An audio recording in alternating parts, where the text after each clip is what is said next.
सिद्धेभ्यः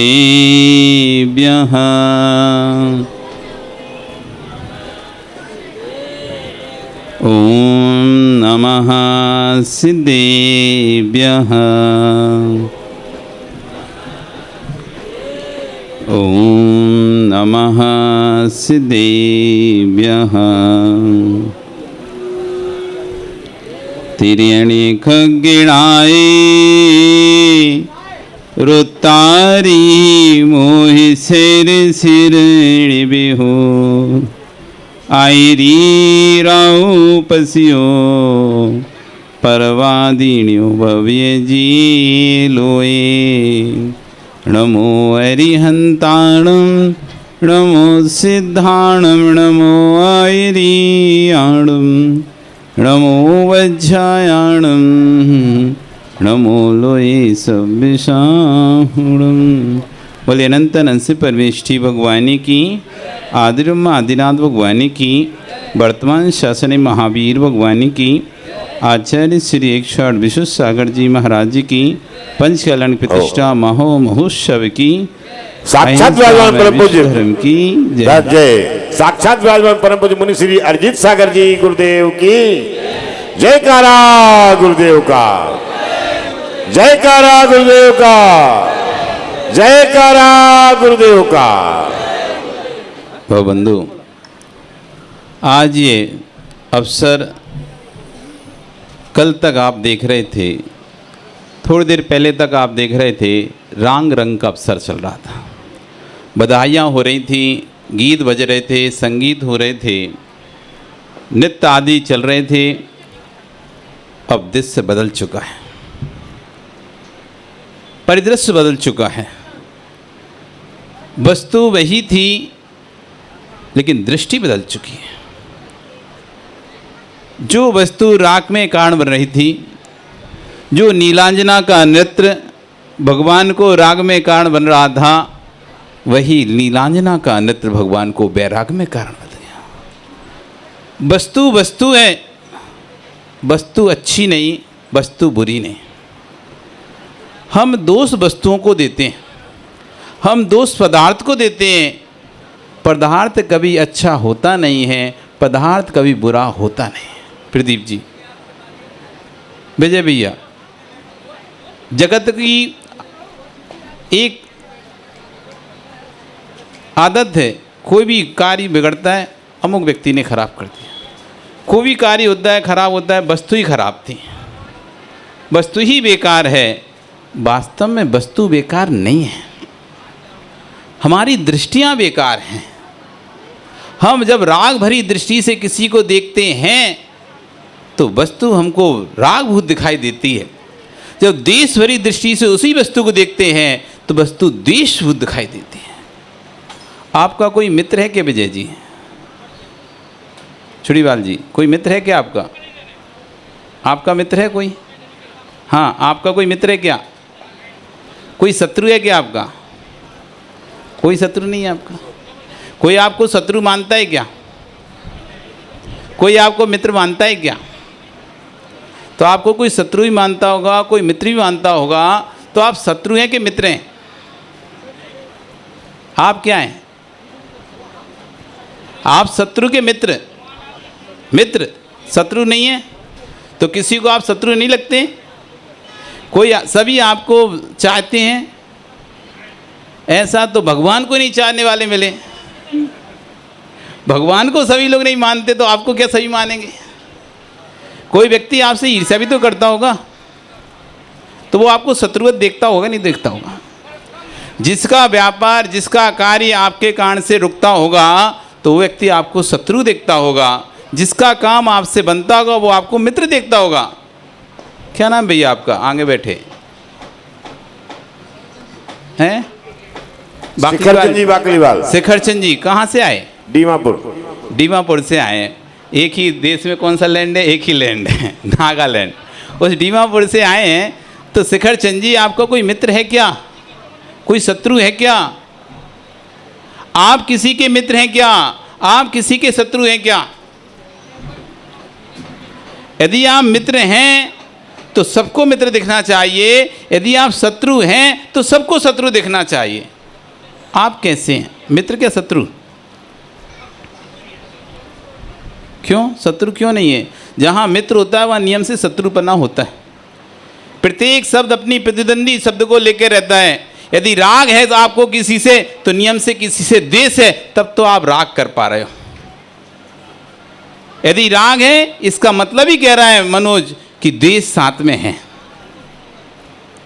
मित्र है, इसका मतलब ही है अनिल की कोई शत्रु भी साथ में है, तभी तो मित्र संज्ञा आई। यदि कोई शत्रु नहीं होता तो मित्र संज्ञा कैसे होती? ये मेरा मित्र है, इसका कहने का मतलब ही है कि ये मेरा शत्रु नहीं है। कोई दूसरा तो हो सकता है, लेकिन ये मेरा शत्रु नहीं है। जहाँ मित्र बोला वहाँ शत्रु भी था, जहाँ शत्रु बोला वहाँ मित्र भी था। हम जिसको मित्र देख रहे हैं, क्या वो उससे कभी हमारी लड़ाई नहीं हो सकती? जिसको आप मित्र मानते हो, क्या वो आपका दुश्मन नहीं बन सकता? क्या बन सकता है ना? तो जब वो दुश्मन बन जाता है तो उसमें कुछ बदलाव होते हैं, उसके तो सींग निकलते हैं। क्या होता है? जो व्यक्ति मित्र रहता है प्रमोद, जब वही व्यक्ति शत्रु बनता है तो उसके क्या सींग निकल आते हैं? तो क्या होता है? उसके चेहरा बदल जाता है, आंख बदल जाती है, नाक इधर की जगह पीछे लग जाती है। क्या हो जाता है? कुछ बदलता है क्या उसके अंदर? वो तो जैसा पहले था वैसा शैलेश आज भी है, लेकिन पहले हम उसे राग भरी दृष्टि से देख रहे थे क्योंकि हमारी इच्छाओं की पूर्ति कर रहा था, इसलिए वो हमारा मित्र था।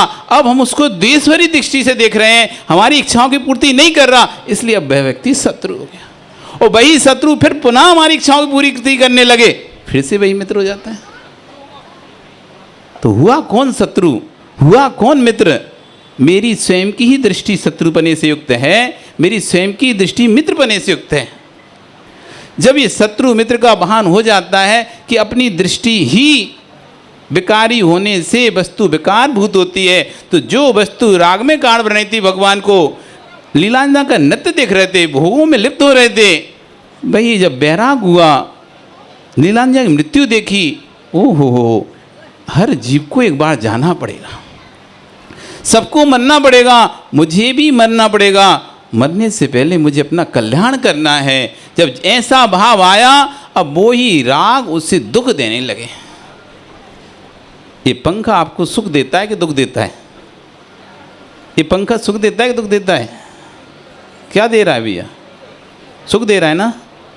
विजय जी क्या दे रहा है? ठंडी में भी ऐसा सुख देगा? ये पंखा सुख दे रहा है कि दुख दे रहा है? सुख दे रहा है ना अभी तो। और जैसे ही ठंडी कड़क ठंडी पड़ी तो कितना सुख देगा ये पंखा। ए बंद करो, बंद करो। पंखा में सुख नहीं था, पंखा में दुख नहीं था, पंखा में सुख दुख नहीं था। जब हमको अपनी इच्छा इस पंखा से पूरी हो रही थी कि हमको ठंडी चाहिए थी, गर्म हो रहा था, ठंडी चाहिए थी, तो उस समय पंखा हमको सुखकारी लग रहा था। अब हमारी इच्छा नहीं पंखे से पूरी हो रही है, अब ठंडी लग रही है, ऊपर से कोई पंखा चला दे, हमको तो कष्ट हो जाता है। तो जो वस्तु हमें सुख भूत होती है, वही वस्तु परिस्थिति वाले दुख भूत हो जाती है। ऐसी भगवान ने जब मृत्यु को देखा, अरे ये जीवन क्षण भंगुर है, क्षण में नष्ट हो जाएगा, वही भोग उनको दुख भूत लगने लगे और उन्होंने निर्णय कर लिया कि नहीं, मुझे तो अपना कल्याण करना है। और जैसे ही भगवान ने विचार किया, वैसी स्वर्ग में लोकांतिक देवों के सिंहासन कंपायमान हो गए। लोकांतिक देव जो कि भगवान के एक भवअवतारी होते हैं, ब्रह्मचारी होते हैं, और भगवान के मात्र दीक्षा कल्याण की अनुमोदना करने के लिए आते हैं, वो स्वर्ग से नीचे उतर आते हैं। विश्वास मानो, आप अनुमोदना करते रहो, एक दिन आप भी वैसे पद को प्राप्त हो जाओगे। कृत कारित अनुमोदना, आगम में शब्द दिए, कृत कारित अनुमोदना, स्वयं करो, किसी से करवाओ अथवा करने वाले की अनुमोदना करो, समान फल प्राप्त होता है। आप स्वयं दीक्षा लें, किसी को दीक्षा दिलवाएं अथवा किसी की दीक्षा हो रही है तो देखकर अनुमोदना करें कि बहुत बढ़िया, बहुत अच्छे विचार आपके, हम तो इतनी पर्याय में इतना समय निकाल दिए, हम तो नहीं ले पाए, आपने भाव बना लिए, ये आपके परिणाम भद्र उत्कृष्ट हैं। ऐसी अनुमोदना करो, आज नहीं तो किसी ना किसी वक्त में आपको जरूर दीक्षा मिलेगी। किसी न किसी भव में दीक्षा मिलेगी। और लोकांत देव भगवान की अनुमोदना करने के लिए स्वर्ग से उतर कर पृथ्वी लोक पर आ गए और भगवान को पालकी लाकर रख दिए। भगवान उस पालकी में विराजमान भी हो रहे हैं। तभी पालकी को लेने के लिए देव भी आ गए, मनुष्य भी आ गए, क्योंकि ये राजा तो मनुष्यों के हैं, तो मनुष्यों का आना स्वतंत्र स्वाभाविक है। लेकिन कल्याणक देवों के द्वारा मनाया जाता है। चाहे गर्भ कल्याणक मनाया गया, चाहे जन्म कल्याणक मनाया गया, तब कल्याणक भी अब देवों का हक है। तो यहाँ देव भी इंतजार कर रहे हैं कि हमको भी मौका मिले पहले। और आजकल पहले मौके की जब सबसे ज़्यादा कीमत है।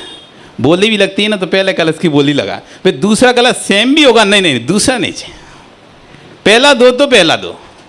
हर काम में पहले की प्रथम की है, दूसरी भले सेम प्रक्रिया हो, कलश भी करना वे ही भगवान है, वो ही कलश है, कोई अंतर नहीं। एक ही भगवान एक ही कलश, वही चांदी का वही सोने का कलश है, बस पहले नंबर पे नहीं करने दिया। बोली तो पहले नंबर की थी, अब दूसरे नंबर पे ले लो, नहीं है दूसरे पे नहीं लेते। बात किसकी है? पहले नंबर की। हर व्यक्ति पहला नंबर चाहता है। यहाँ देव भी पहला नंबर चाहते हैं और मनुष्य भी पहला चाहते, दोनों को मिलेगा, लेकिन पहले किसको मिले? संयम की महिमा अपरंपार है।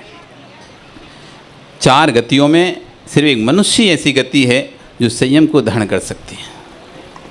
और ये अब अभी तक जो राग रंग का कार्य था वो असंयमों के द्वारा किया जाता था। अब जो संयम ले सकता है अथवा जिसने संयम लिए हैं, अब उसके कार्यक्रम आ गए। अभी तक तो 2.5 दिन कहते हैं, 2.5 दिन श्रावकों के रहते हैं। गर्भ कल्याण से लेकर तब कल्याण के भगवान का भी राज्य अभिषेक आदि तक ये 2.5 दिन निकल जाता है। ये 2.5 दिन श्रावक का रहता है और 2.5 दिन साधु का रहता है। बस आज से भगवान हमारे, अभी तक तुम्हारे थे, तुम्हें जो मर्जी थी वो करते थे, जब मर्जी तब उठा लो, जब मर्जी घुमा लो, खूब पल्ला झुला लो, सब कर लो, अभिषेक कर लो। लेकिन अब 2.5 दिन ये जो रह गए, ये पाषाण से परमात्मा बनाने के दिन आ गए। अब यहाँ दिखाया जा रहा है, चित्रण किया जा रहा है, कैसे भगवान संपूर्ण राजपाट अभिषेक को, राजपाट को छोड़कर, घरवार को छोड़कर, पूरा राजमहल सब परिवार को छोड़कर कैसे दीक्षा को निकल रहे हैं। तो यहाँ पर दोनों लोग बैठ गए, मनुष्य बैठ गए, देव भी बैठ गए। तो आचार्यगण कहते हैं संयमी जीवों के कार्य तो जो संयम धारण कर सकता है वही पहले करता है। अर्थात जो भगवान के साथ दीक्षा लेने की सामर्थ्य रखता है, देवों के द्वारा दीक्षा नहीं ली जाती, क्योंकि देवों के को कभी भी उपवास नहीं कर सकते देव, कभी देव त्याग नहीं कर सकते भोजन का। क्यों? कि उनके कंठ में अमृत रहता है। जब भी उन्हें जैसी इच्छा हुई, जैसी उनका कंठ भूख लगी और कंठ से अमृत झरता है और उनकी तृप्ति पूरी हो जाती है। वो चाहकर भी रोक नहीं सकते कि मैं आज पूरा दिन आहार नहीं करूँगा। आज ही उनको इच्छा हुई तो आज ही कंठ में झड़ जाएगा अमृत। देव कभी मुनि नहीं बन सकते, क्योंकि उनका वैक्रियक शरीर होता है, औदारिक शरीर नहीं होता है। मुनि बनने के लिए औदारिक शरीर चाहिए होता है, और देव मुनि नहीं बन पाते, इसलिए वो चौथे गुण स्थान से आगे नहीं बढ़ पाते। जो मनुष्य है वो संयम को धारण करके पंचम, छठवम, सप्तम, अठम, नवम, दसम, 11, 12, 13 और चौथे गुण स्थान को प्राप्त होता है। इसलिए आचार्य ने कहा कि जो भगवान के साथ संयम को धारण करे, ऐसा जीव सर्वप्रथम भगवान की पालकी को हाथ लगाए। और निर्णय हुआ कि सर्वप्रथम 7 कदम तक मनुष्य लोग भगवान की पालकी को लेकर जाएंगे। 7 कदम बाद विद्याधर लोग, उसके बाद देवगण आकाश मार्ग से दीक्षा वन की ओर पालकी को लेके जाएंगे। आचार्यगण कहते हैं इस पंचम काल में कलऊ काले चले चित्ते देह चान्नादि कीट के ऐसा चित चमत्कारा जिन रूप धरा नरा। इस पंचम काल में सुभाष जी कोई चमत्कार है, आप इधर उधर मत जाओ। यदि वर्तमान में कोई चेतन चमत्कार देखना है तो आचार्यगण कहते हैं कलऊ काले चले चित्ते, कुछ खोटे काल में जहाँ चित्त चलायमान है, देह चान्नादि कीट के, शरीर अन्न का कीड़ा बना हुआ है, एक दिन भी भोजन नहीं दे तो चेहरा ऐसा मुरझा जाता है जैसे स्वान के कान जैसा। 2 दिन भोजन नहीं करो लटक जाता है चेहरा पूरा। इस खोटे काल में जहाँ शरीर अन्न का कीड़ा बना हुआ है, काल काला है, चित्त चंचल है, 1 मिनट भी एक जगह नहीं बैठ पाए। देखो ना कितनी देर बैठ पाए यहाँ पर पंडाल में लोग, थोड़ी देर सब कोट के भगने की पड़ने लगी, बाहर खड़े होकर बातें करनी पड़ने लगी, हवा खानी पड़ने लगी, भोजन की पड़ने लगी। मतलब शांति नहीं बैठ पा रहे कि चित्त एक विषय पर बैठ जाए कि यहाँ के शांति से हम बैठे रहें, तो नहीं बैठ पाता, फिर बाहर जाता है, फिर अंदर जाता है, फिर बाहर जाता है, फिर अंदर जाता है। चित्त चलायमान है।